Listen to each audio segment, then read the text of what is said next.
Fala aí, professor Daniel. E E aí, aí, pessoal? beleza? Tarde. Esperar a galera Tranquilo. chegando aí, né? Devagarzinho. Beleza. Bora. E aí, como é que tá em Xinguara aí? Tranquilo? Irmão, um calor miserável, mas estamos levando. Tá de boa. Muito, né, Daniel? À tarde ou não? Cara, você perguntou da chuva? Cortou aqui. Ah, Não, é chove? porque a gente aqui agora está entrando no período do verão, né, cara? É invertido. Então, esse período do verão é muita seca mesmo. A umidade agora está em cerca. Assim, a umidade dentro do ambiente, né? Cerca de 50%. E aí é sol sem uma nuvem no céu, um tempão. E aí só lá mais para o final do ano que vem o inverno. Então são duas estações bem definidas, né? A primeira que é essa, o que é todo o período que é inverno aí, é outono mais ou menos, aqui é verão. E aí depois inverte de novo. Então fica um calor doido aqui. Não é muito banho de rio aí, né, Daniel? É até que aqui na cidade o rio que tem, como a cidade tem três frigoríficos, os frigoríficos já conseguiram poluir tudo, né? Então não tem como ter nada nesse sentido. Mas andando mais um pouco por aqui, você encontra o Araguaia, que é de um lado, tem o Xingu, que é do outro lado. Então tem opções aqui que dá para achar mesmo. Ó, Daniel, eu acho que a gente já pode começar, porque eu estou sem uma. Eu estou usando aqui o celular da Tainá. Eu acho que a gente Ah, pode já dar beleza. o pontapé inicial aí, né? Galera. Bora. Bom, qual é a ideia para a gente situar um pouco a galera que está nos ouvindo aí, né? Nós vamos, de imediato, fazer uma recapitulação do que nós discutimos, do que a gente tratou na, na quarta-feira passada, para a galera até se lembrar um pouco. Então, nós fizemos o enfrentamento teórico das questões relativas, né, tomando a mística como mito, magia e religião. E mostramos, né, como é praticamente impossível para o ambiente, tanto lá de Jesus, no nosso próprio ambiente, né, imaginar fronteira entre mito, magia e religião. Isso inexiste, isso absolutamente é uma invenção mesmo ali do século XVIII, XIX, e a gente tem que superar esses dados. Então, eu acho que essa era a questão central. Teorizamos sobre esses aspectos. E agora, acho que a gente precisa, Daniel, é fazer um enfrentamento mais teórico e metodológico, é melhor, mais metodológico com relação à documentação que nós temos para pensar, ler Jesus como mago, né? E acho, talvez, possa ser um ponto de partida positivo começarmos a ler e a pensar no próprio material neotestamentário o que há de dados, de informações, e como podemos pensar esses dados e informações do ponto de vista metodológico para embasar as hipóteses que discutimos na quarta-feira passada. Quer dizer, né? Não é que nós iremos priorizar única e exclusivamente o material neotestamentário, mas para que não paire nenhuma dúvida de que nós estamos usando outros textos, outras documentações para além do Novo Testamento, e que, portanto, para uma galera, esse tipo de dado poderia não ser comprobatório, não ter valor acadêmico. Também vamos enfrentar essa questão, é um equívoco, né? Nós vamos começar pelo Novo Testamento e eu passo a palavra, então, para você, Daniel. Se no primeiro capítulo aí, né, no primeiro volume nosso, a gente enfrentou essa questão conceitual, e aí eu entendo, assim, eu faço o meia-culpa também, de que é difícil mesmo, uma discussão teórica às vezes deixa as coisas um pouco mais cansativas para quem não está muito acostumado. A gente tem muito essa ideia da academia, né, do discurso acadêmico, mas hoje, para quem está acompanhando aqui ao vivo e depois quem vai seguir pela gravação, eu queria fazer coro com o que o André disse, que hoje talvez seja mais motivador na medida em que a gente vai explorar exemplos. Então, a gente vai pegar essa documentação do Novo Testamento e a gente vai ficar falando vários exemplos de como existe essa dimensão do mito, da magia e da religião e como elas estão sempre articuladas dentro da ideia da mística, né? E aí, nesse sentido, eu acho que tem uma narrativa que ela é bem modelar, bem paradigmática, que é o texto de Atos, né? Tem um texto lá de Atos que fala de Simão, que é um mago, né? Daniel, só um minutinho. Galera, se vocês tiverem aí o material neotestamentário perto de vocês, junto de vocês, de repente vocês poderiam buscá-lo rapidinho, né? Para que acompanhem essas discussões, de repente abrindo aí a própria Bíblia para acompanhar a análise e a leitura. Desculpa aí, viu, Daniel? Vamos em frente. Não, tranquilíssimo. O primeiro caso que a gente pode olhar é o capítulo 8 de Atos. O capítulo 8 de Atos dá uma referência muito legal para a gente analisar, que é o episódio em que Simão, e aí o texto chama abertamente de mago, o termo inclusive atribuído a ele é mago mesmo. Então, o capítulo 8 de Atos, se a gente tomar como base os versos 9 até o 13, a gente vai ter essa narrativa aí. Então, no verso 9 está dizendo que Simão a todos fascinava. Então, revela a identidade de Simão, ele é um mago. Isso, para quem está lendo o texto no idioma original, né, no grego, consegue ver esse termo. E que ele fascinava todo mundo, quer dizer, deixava todo mundo maravilhado. Tudo que ele falava, o que ele fazia, as pessoas ficavam impressionadas. E aí, no verso 10, diz que todos afirmavam que Simão, esse mago, era a manifestação do poder de Deus. Ele era, o texto em português diz manifestação, mas o termo grego é dinamis. E dinamis, como a gente vai ver aqui mais à frente, né, nas nossas discussões, ele é o termo decisivo para classificar a categoria de um homem divino, né, que tem vários poderes e que faz várias coisas. E é dito aqui que Simão, ele era o dinamis de Deus. Então, ele era o poder de Deus manifestado. O que quer dizer isso? Ele tinha a capacidade e o poder, através dele mesmo, porque foi dado a ele, através da autoridade de Deus, esse poder, ele fazia coisas incríveis, né? Maravilhosas. E aí, a conclusão dessa primeira parte, no verso 11, é o seguinte: por muito tempo, Simão fascinava, maravilhava todo mundo com as suas artes mágicas. E aí o autor do texto coloca com as suas magéias, né? Com as suas magias, com seus encantamentos. Simão era essa personalidade, né? Então ele rapidamente é apresentado, e aí, logo na sequência, vem Filipe. Então, Filipe, ele começa a pregação dele, e homens e mulheres creram a respeito do que ele falava do reino de Deus. Então, Filipe, ele fala, ele prega, e ele está falando desse reino de Deus. No verso 13, o cenário já muda. Simão, que lá no início é apresentado como mago, aqui ele já não é mais um mago. Aqui ele é apenas Simão. E ele acredita no que Filipe fala, ele crê, é batizado, e ele, Simão, passa a ficar fascinado. O termo grego é exatamente o mesmo.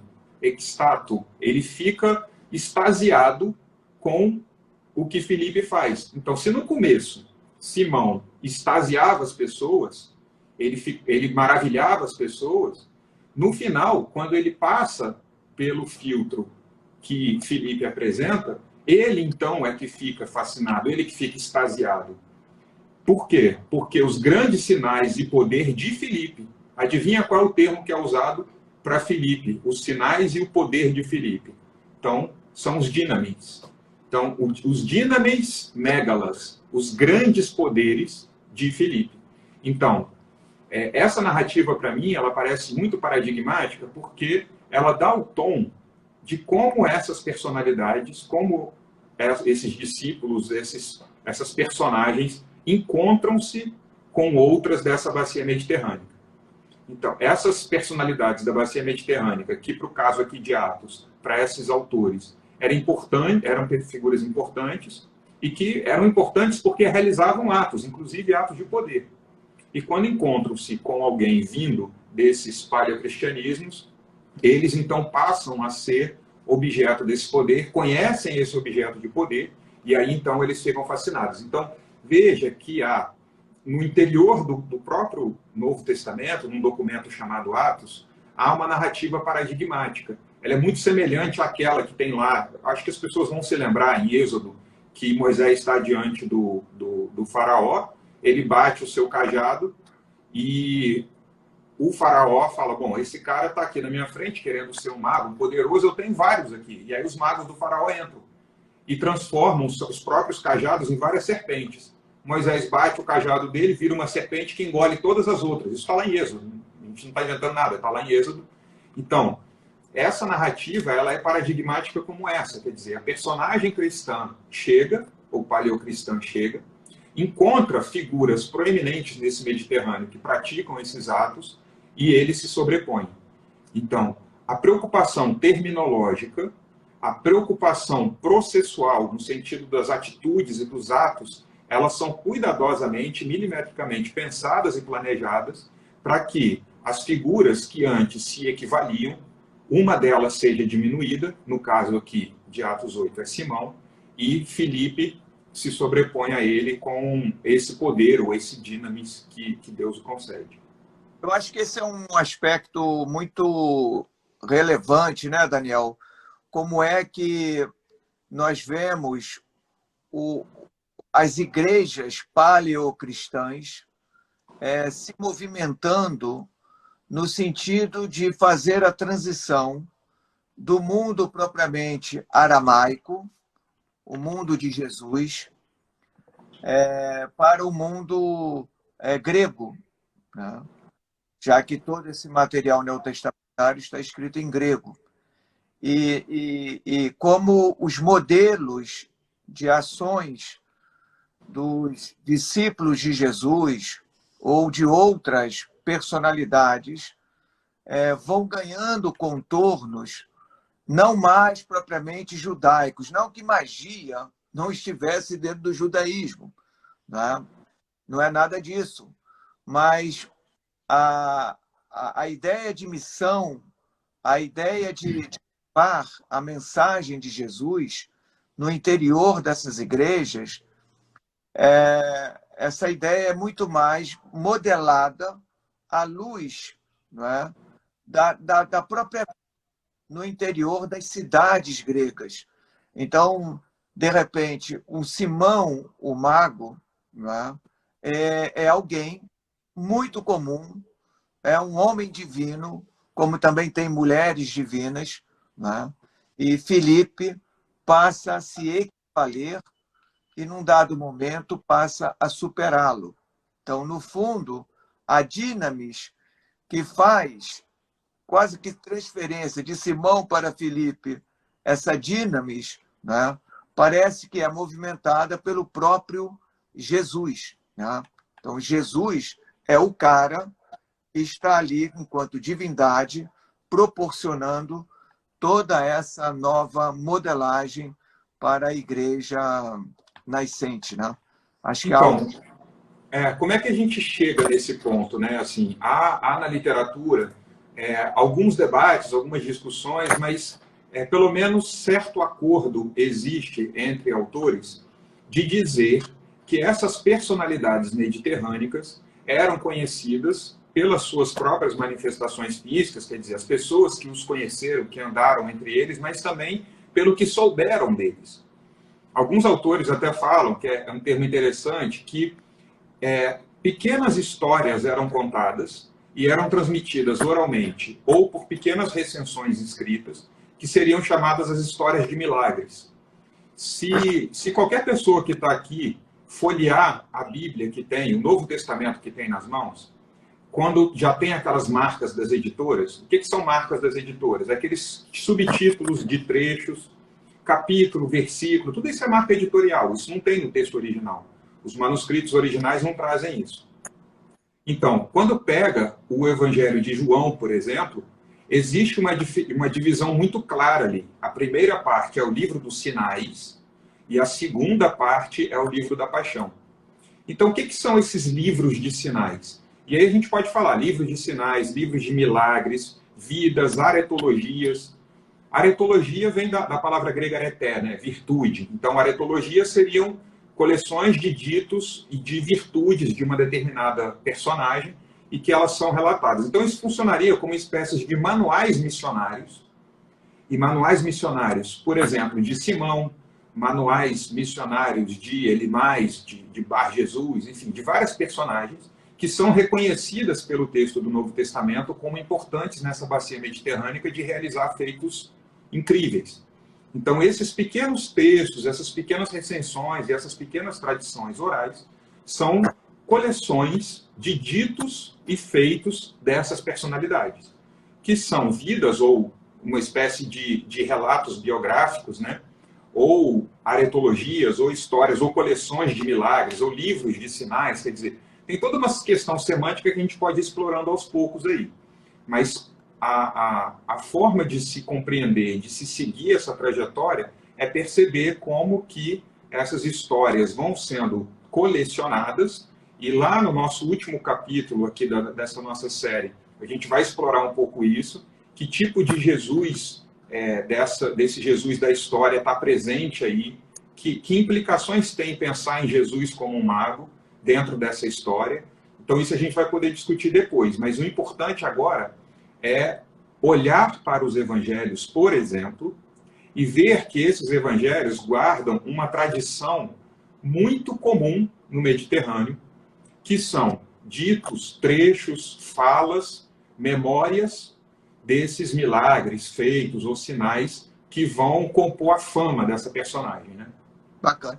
O Ronaldo, um parceiro nosso que está nos acompanhando, Não, eu sou o Daniel, o Ronaldo é quem perguntou. Exatamente, é quem está acompanhando. Eu vou, daqui a pouquinho, colocar a tua questão aqui. Valeu?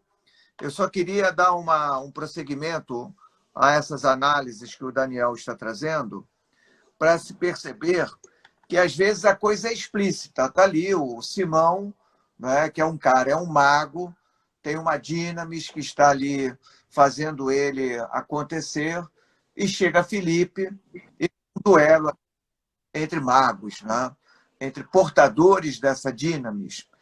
Mas há, às vezes, situações que, se você não tem uma certa atenção, passa batido o que poderia definir, caracterizar um título mágico para Jesus. Então, por exemplo, para a galera que tem aí o material neotestamentário, se não tem, depois dá uma olhadinha, Marcos, capítulo 10, versículo 47, é a questão lá relativa ao cego Bartomeu, e Mateus, capítulo 15, versículo 22, uma mulher cananeia pede que Jesus interceda, né, para que sua filha seja exorcizada e expulso lá um demônio. Como é que, nos dois casos, refere-se a Jesus, né, como filho de Davi? Isso é um dado absolutamente fantástico, né? Porque, obviamente, que Jesus não é filho de Davi. O filho de Davi, né, é Salomão. Esse é o ponto central. Então, como um cego, né, refere-se a Jesus como filho de Davi, como uma mulher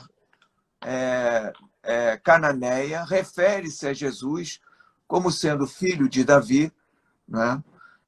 Qual é a relação que se estabelece aí?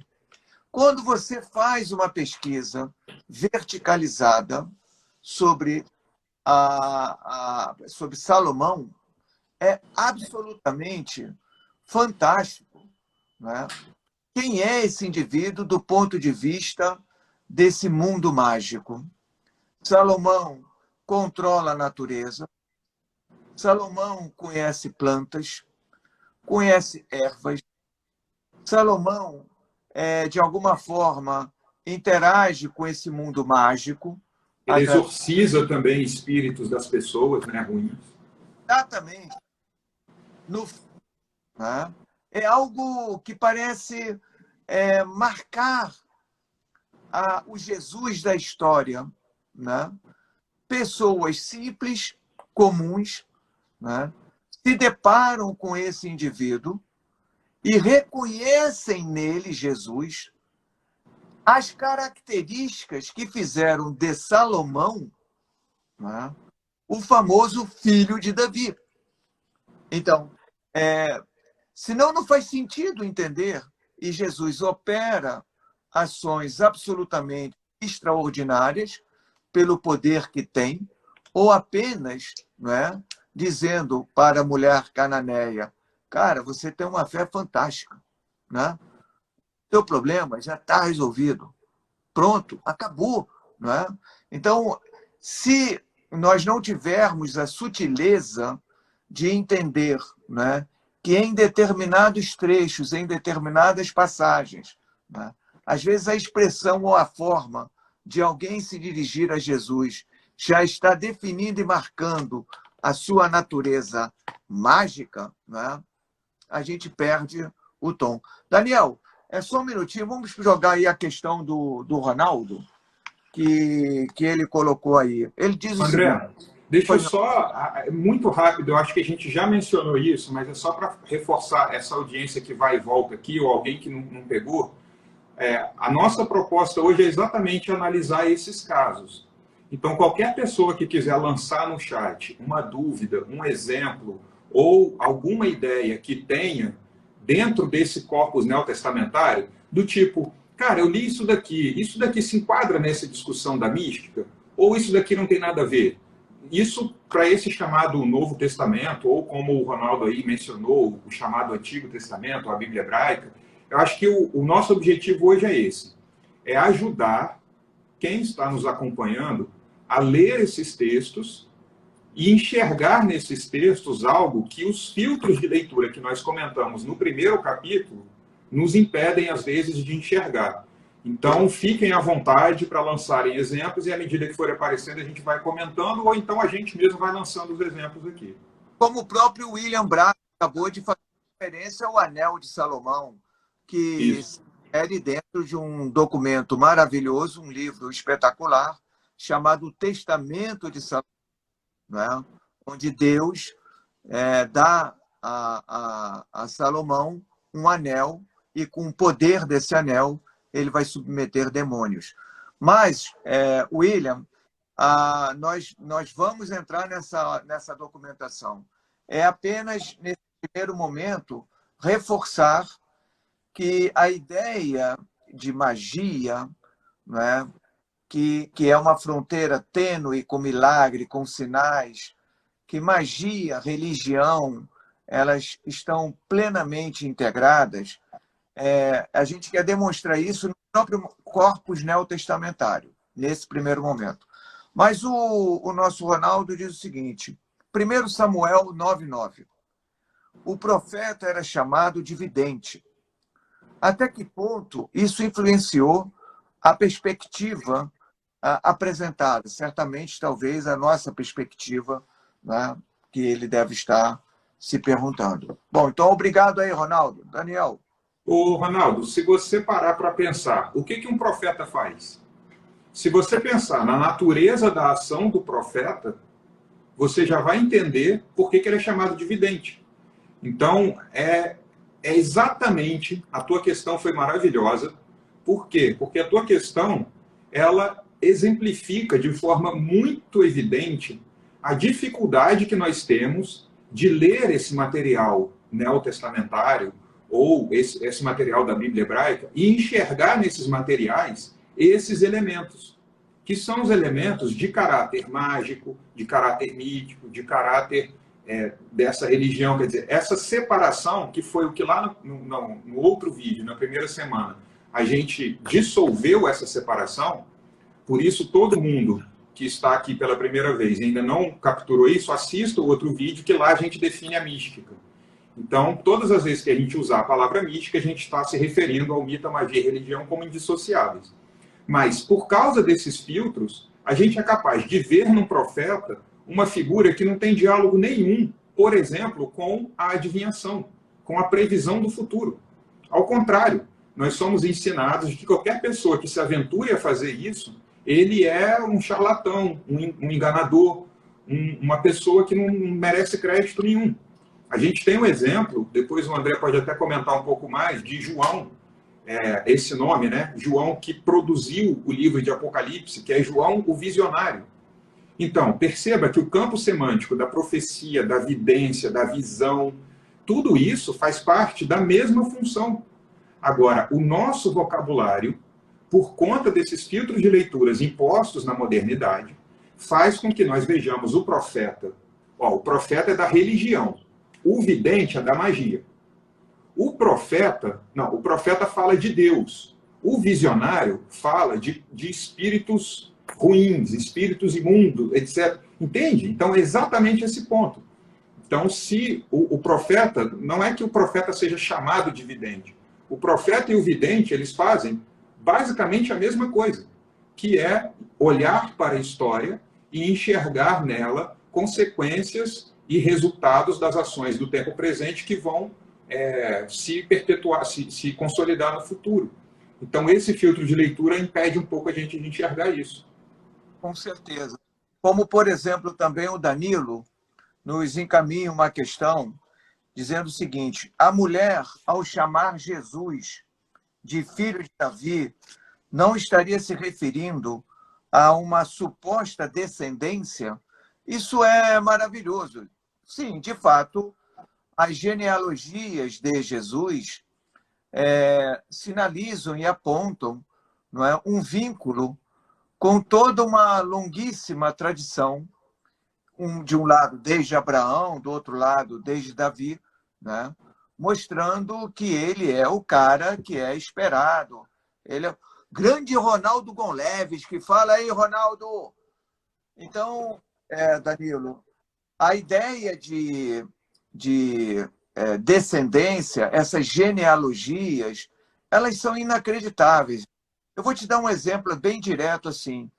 Se você, Danilo, tivesse que recapitular um pouco a sua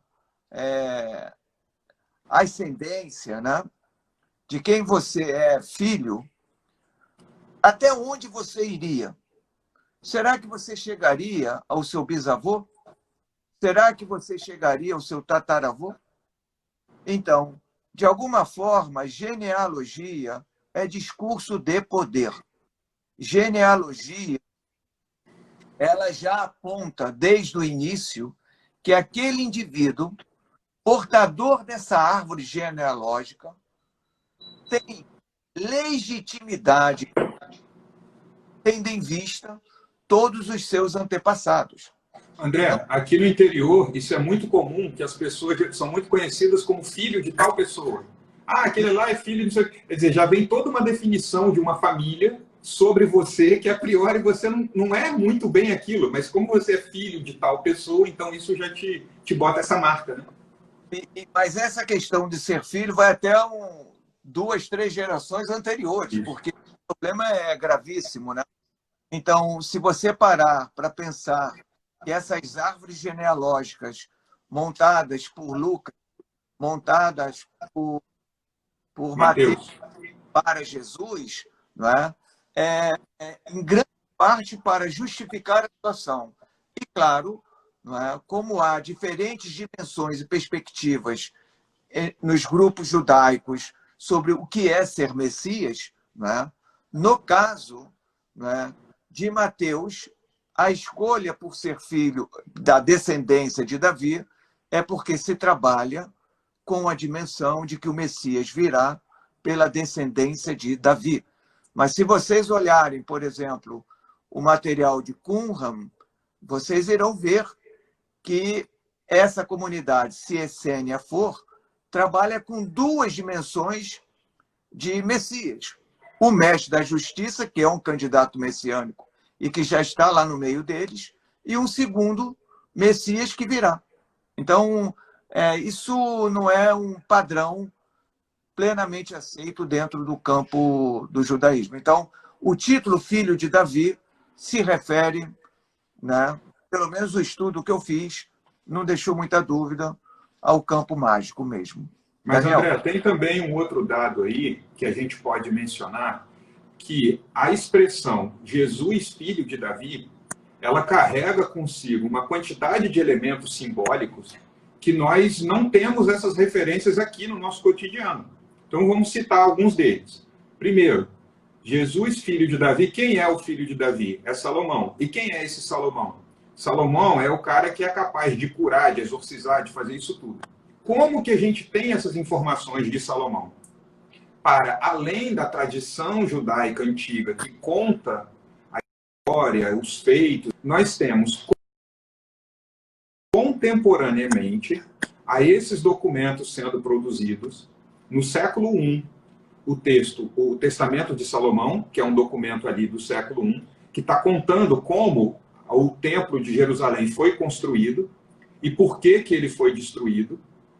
Então, esse Testamento de Salomão relata isso. E nós temos o relato de Joséfo. Flávio Joséfo também dá conta dessa narrativa, contando um episódio de Eleazar. Eleazar, que é uma personalidade judaica. Então, Joséfo está lá no acampamento de Vespasiano e ele diz para Vespasiano, né, olha, esse tipo de prática mágica aí, o meu povo tem tradição nisso. E aí ele fala, tem tradição? Então me conta como é. E aí o Joséfo vai contar a história, vai chamar Eleazar. Eleazar vai ter em sua posse um anel, e aí com esse anel ele vai tocar nas narinas, ou no nariz de uma pessoa que está sendo relatado ali, que essa pessoa está possuída por um espírito ruim, está com algum daimon dentro dela. A gente também precisa fazer um exercício de retirar essa carga majoritariamente negativa da ideia de daimon. Semana que vem a gente vai poder falar mais sobre isso. Mas Eleazar, então, encosta no nariz dessa pessoa, e aí esse anel, isso é Joséfo contando, e aí esse anel tem ervas mágicas que fazem com que esses daimones, ou esse daimon, seja expelido do corpo da pessoa. E aí, expelido do corpo da pessoa, o Eleazar ainda orienta. Ó, o daimon, quando sair daí, você vai sair do corpo da pessoa e vai andar em cima da poça da água para todo mundo ver que você saiu de fato. E aí a situação acontece. Então, do ponto de vista de uma diacronia, ou seja, de um tempo que ele é transversal, ele não é linear, de um tempo transversal, a história e os feitos de Salomão são contados. E do ponto de vista de uma sincronia, de uma perspectiva linear da história, os feitos estão sendo narrados também. Por exemplo, com o Testamento de Salomão, por exemplo, com o Flávio Joséfo relatando o episódio de Eleazar. Então veja que quando a gente fala que Jesus, filho de Davi, se refere a Salomão, isso não é uma afirmação gratuita. A gente não formulou uma hipótese na cabeça no sentido de, já sei, então agora ao invés de falar filho de Davi, eu vou falar Salomão. Não. Existe documentação do ponto de vista sincrônico e diacrônico que sustentam essa ideia de que pessoas desse cotidiano que interagem com essas histórias têm essas referências culturais sem que elas precisem ser explicadas como a gente está fazendo agora. E aí, portanto, a referência a filho de Davi ser uma identidade, um gatilho que se dispara para pensar em Salomão, ela é muito natural. Né? O que não parece ser agora é porque a gente tem que explicar, mas naquele tempo não parece ser. Sim, olha, vocês perceberam que eu tive que mudar de lugar aqui, não é? Não, ninguém viu. Não deu nem para ver aqui fazendo... Não, mas a questão é que a bateria do celular por um lapso meu, a bateria estava muito baixa, eu não me dei conta, então eu precisei mudar de lugar, ligá-lo na tomada, para que a gente pudesse continuar tranquilo na live. Mas é o seguinte, só para fechar essa questão e a gente dar prosseguimento, eu tenho um capítulo num livro chamado Judaísmo, Cristianismo e Helenismo, ensaios sobre interações culturais no Mediterrâneo Antigo. Tem um capítulo específico sobre a figura de Jesus como filho de Salomão, né? Então, todo esse material... Filho de Davi. Filho de Davi, todo esse material ele foi levantado. Mas, Daniel, cara, eu levantei também uma outra passagem que é bastante enigmática, bastante interessante, porque ela contém, em pequenos versículos, em poucos versículos, duas situações que são absolutamente, ou só podem ser plenamente entendidas nesse campo.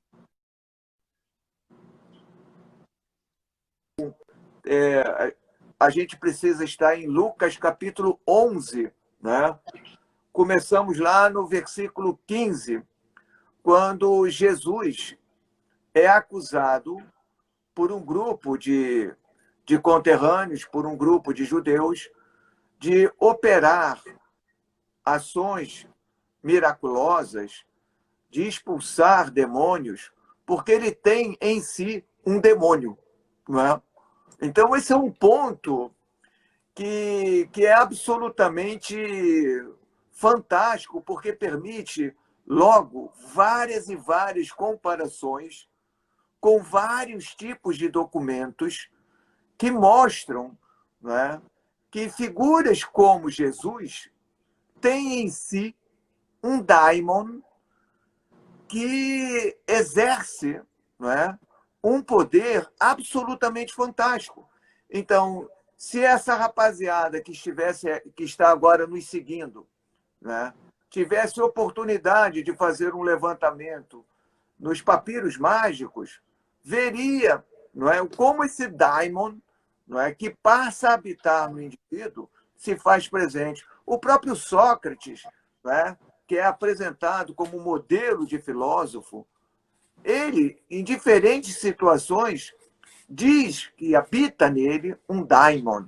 Então, esse é um primeiro passo fantástico em Lucas, a partir do capítulo 11, a partir do versículo 15, que é muito interessante, né? Os adversários de Jesus acusando de ter dentro de si um daimon, um demônio. No caso neotestamentário, indiscutivelmente, se faz mesmo a palavra demônio. Quer falar alguma coisa sobre isso, Daniel? Não, sobre isso eu acho que a gente, em outro momento, vai conseguir explorar mais um pouco, né, essa dimensão do daimon. Eu queria aproveitar ali um comentário do Daniel Veiga, meu xará. Ele estava comentando da... Daniel, né? Daniel, que tinha uma grande barba, esse é parceiro. Ele apostasiou, né? Apostatou Exato. Aí, você tinha mencionado Mateus 15, aí logo na tua primeira intervenção de exemplo, e aí eu recuperaria Mateus 15, logo depois do que você falou. Mateus 15, 29 a 31, fala que, olha, depois que Jesus saiu daquele episódio ali, que você relatou anterior, ele vai dali para as cercanias do Mar da Galileia e é relatado que uma multidão vem no encontro dele. Então, coxos, cegos, aleijados, mudos e muitos outros vão sendo curados. Quer dizer, tem dois elementos, na verdade, assim, três. Muitos são curados, coxo, cego, aleijado. Quer dizer, será que isso é uma particularidade de Jesus, essa cura, e a forma como faz, ou a gente encontra isso em outros personagens? Na próxima semana a gente vai poder explorar isso. O outro aspecto é que esse sinal que Jesus dá de curar coxos, cegos e todo mundo é um sinal que será posteriormente o critério da prova de que você é um autêntico seguidor e um discípulo verdadeiro. Falando em em autêntico seguidor e discípulo verdadeiro. Olha o Ivani aí, André. Entrou aí na Fala, live, está aí com a gente. professor Ivani. Esse aí é o parceiro. E aí o outro elemento que o Xará e o Daniel estavam mencionando, que são as serpentes, que essa é aquela narrativa lá de Marcos, que vai dizer que as pessoas podem beber veneno, ser picado por serpentes, não vai acontecer. Atos também tem um episódio bem curioso, em Atos 28, que está sendo narrada a viagem de Paulo até Roma. Ele está preso, ele está sendo preso pelo exército romano, e aí ele está sendo conduzido a Roma. Só que nesse episódio do mar, o barco se choca contra as pedras e eles acabam no litoral da ilha de Malta. E quando eles chegam, os soldados mandam Paulo ir catar uns pedaços de graveto para fazer uma fogueira. E aí Paulo sai andando, acha lá uns pedaços de graveto. Quando ele tira a mão daquele meio do mato, vem pendurado na mão dele uma serpente, uma cobra, uma víbora. E aí o texto relata, os moradores da ilha ficaram absolutamente impressionados, que eles falam, cara, esse cara já sobreviveu ao mar. Então a gente vai lembrar de vários episódios, de Jesus andando sobre o mar, Jesus controlando a tempestade. Então esse episódio do mar aí, tem a história de Jonas lá também, antiga. Essa história do mar já é um código cultural bem conhecido. Segundo elemento, ele está com uma cobra pendurada na mão. Quer dizer, esse cara pode ser cobra, pode ser serpente, o que for, esse cara é muito poderoso.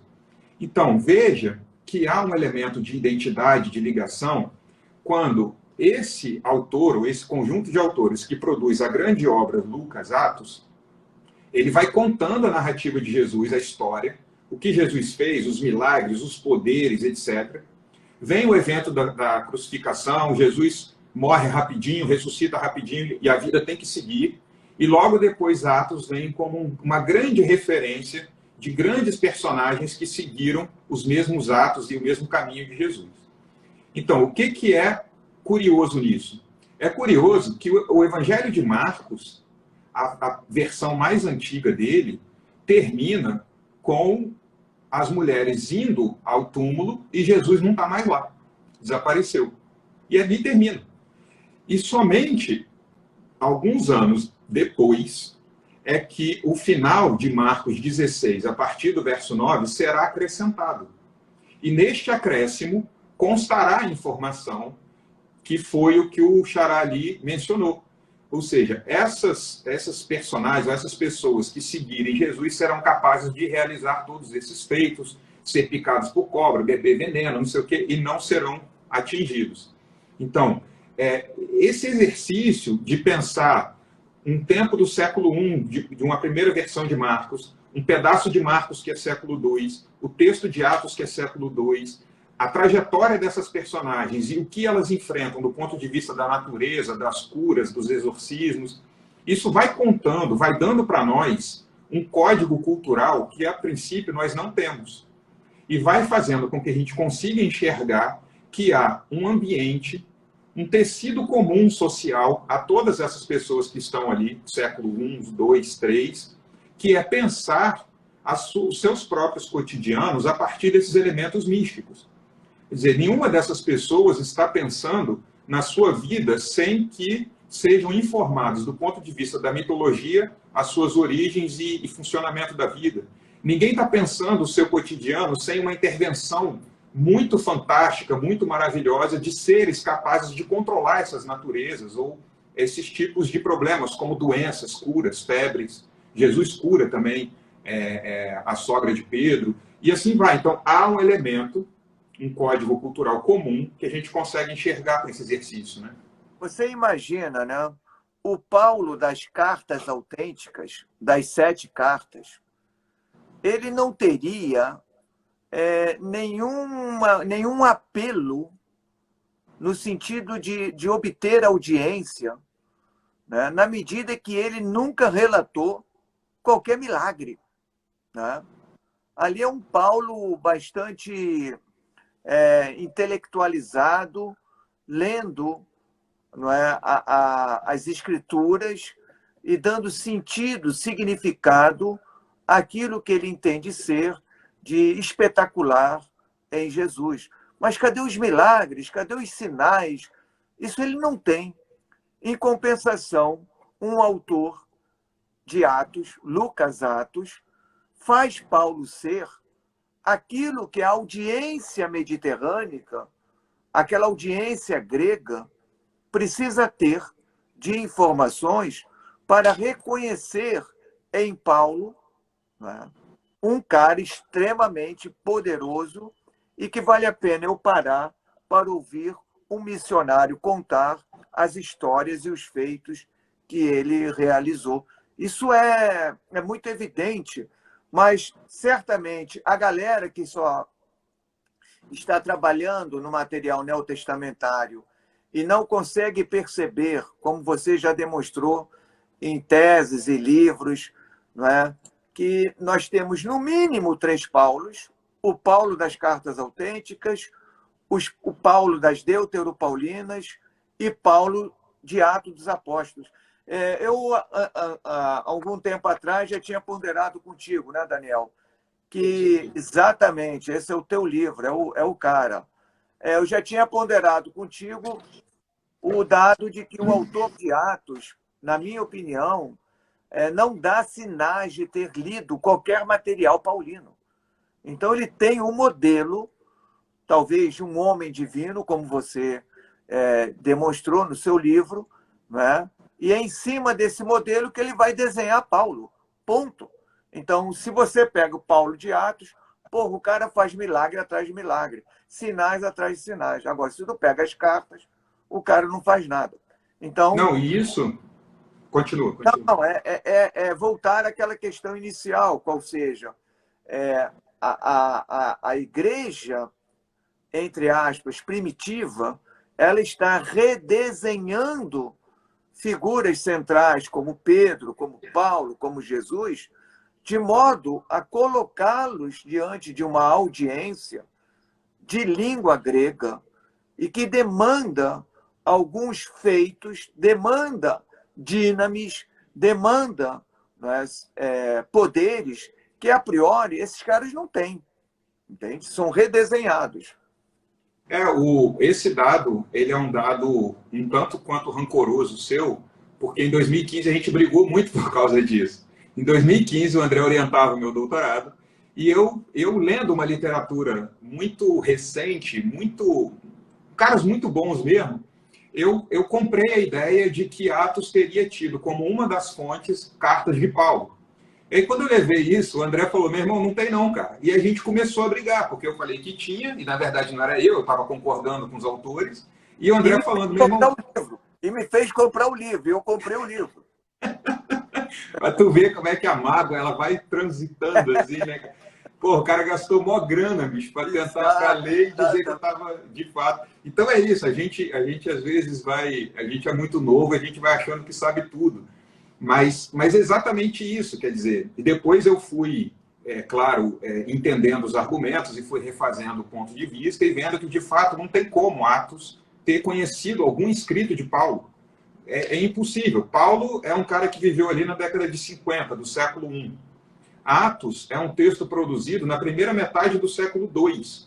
Então, há uma distância. Então, as pessoas que estiveram nesses períodos certamente não se encontraram. O que seria esperado é que houvesse, por parte do autor ou dos autores de Atos, contato com algum escrito paulino.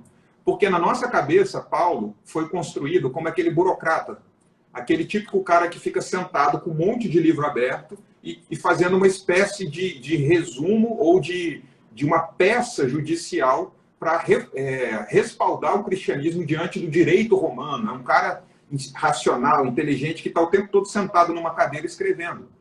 E pelas cartas do próprio Paulo não é isso, é um cara que o tempo todo ou está preso ou está viajando. Pelo texto de Atos é outra situação, porque até o capítulo 8, Pedro é protagonista, a partir do 9 é Paulo que assume o protagonismo todo, até o final do texto. Em Gálatas 2, Pedro e Paulo estão se arrebentando no pau, um está batendo no outro. E no episódio específico de Paulo, que o André estava relatando, quer dizer, existe uma menção em Atos de Paulo e Barnabé andando, e as pessoas, ao verem os dois juntos, disseram: olha, lá vai Júpiter e lá vai Mercúrio. Júpiter é o que a gente chamaria de Zeus para os gregos, né? Zeus e Hermes, né? Oi? Acho que é Zeus e Hermes. Isso, Zeus e Hermes. Júpiter Isso, e Júpiter e Latino, né? para os romanos. E aí a gente rapidamente associa, não, certamente Paulo é associado a Zeus ou a Júpiter, é a pessoa mais importante. Na verdade, Paulo é Hermes, é o Mercúrio. Barnabé que é, do ponto de vista desse panteão greco-romano, que é a divindade mais importante. Né? Então, quer dizer, Barnabé é uma pessoa que a gente não tem referências. Essas referências vão ser mais lá para o extremo oriente do mundo.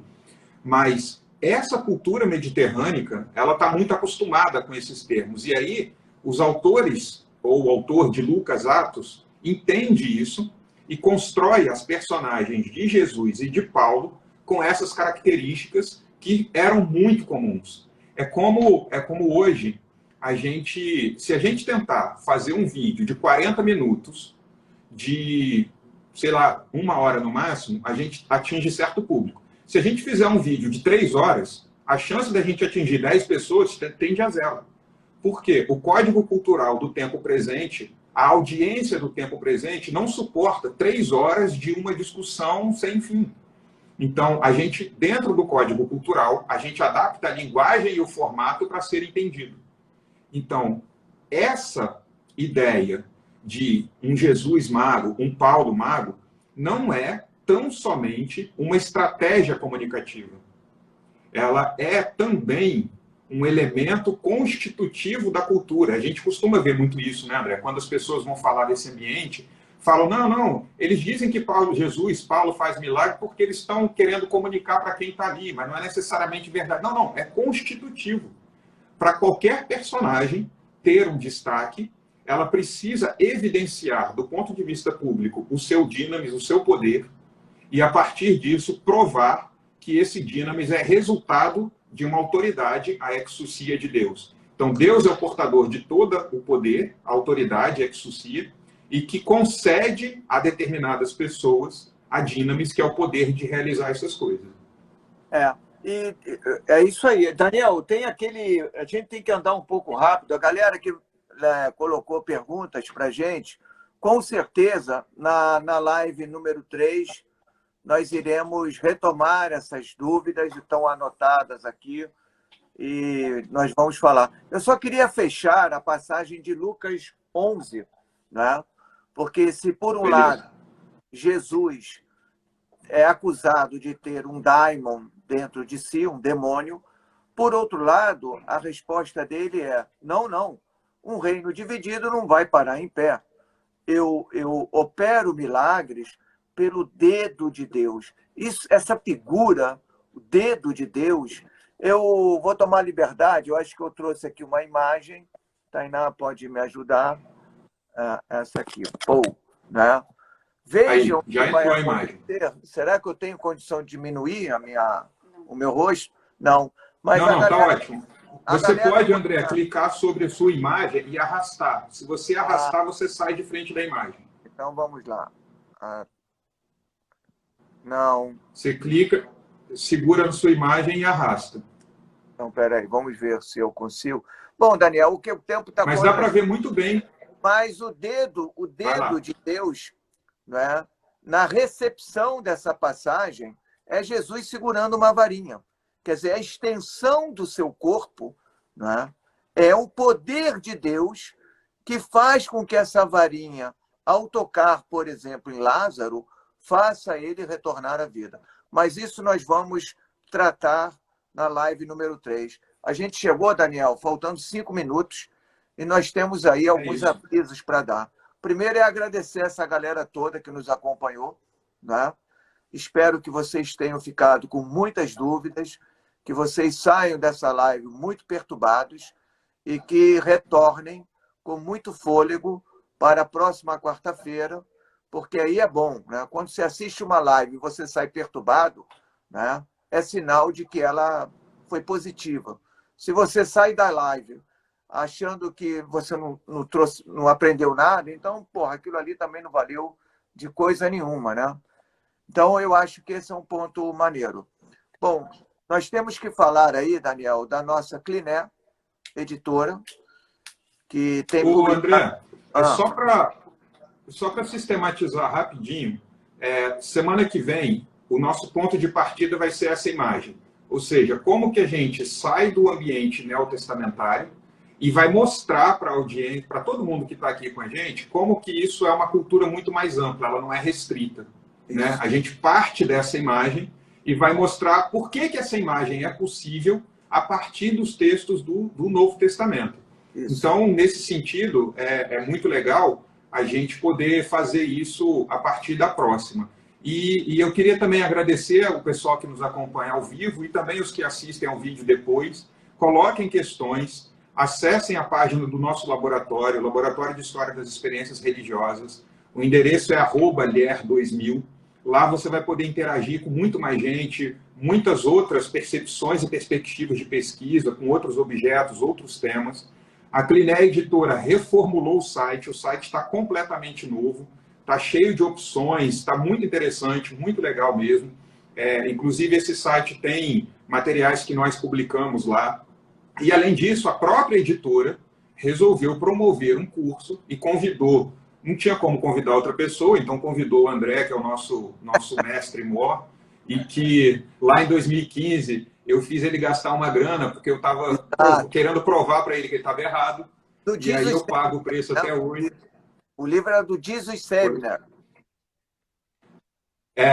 Então, eu queria recomendar também que você visitasse lá a página da editora e conhecesse esse curso que o André vai oferecer de como é que Jesus, ou como é que os cristianismos chegam a dominar, a conquistar o espaço no Império Romano. Né? Então, acho que é um tema legal e que tem muito a ver com essa ambiência de século I que a gente está falando aqui nesse sentido.